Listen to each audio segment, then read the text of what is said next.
Iba naman yan. Oh. Ganun din yung area. Oh, pasok ka rito.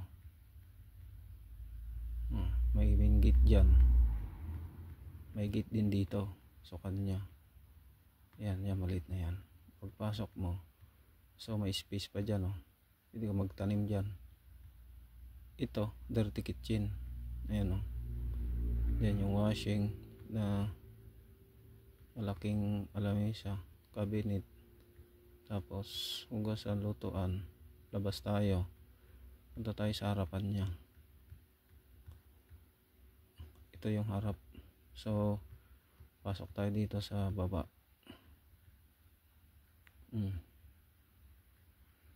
Dito pagpasok mo, dining ulit. Lutuan. Ref, cabinet. Hugasan. Tapos may toilet dito. Saka shower. Ito hugaan. Tapos labas ka kasi pag pumasok ka rito kabila, dirty kitchen yan eh. So atras tayo, labas na tayo dito, akyat tayo sa taas. Ayan, akyat ka na. So sa taas may tambayan to. Ayan, tambayan siya, nakakisame na yan eh. Kahit naman sa ilalim nakakisame na siya.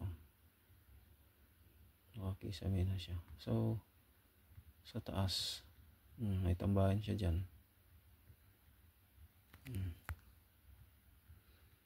Yan, manood dyan. Nalagayan din siya dito mga gamit. Makakadungaw ka dyan oh.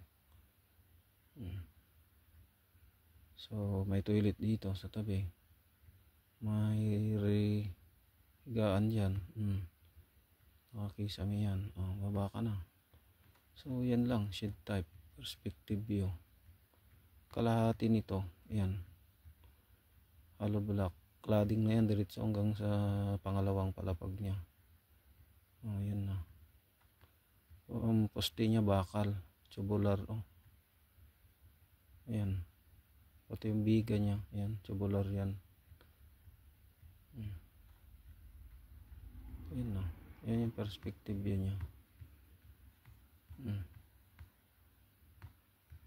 Nakatalikod siya sa kalsada kasi yan yung dito kasi nakaharap sa yan yung anuhan ng araw eh. Okay na.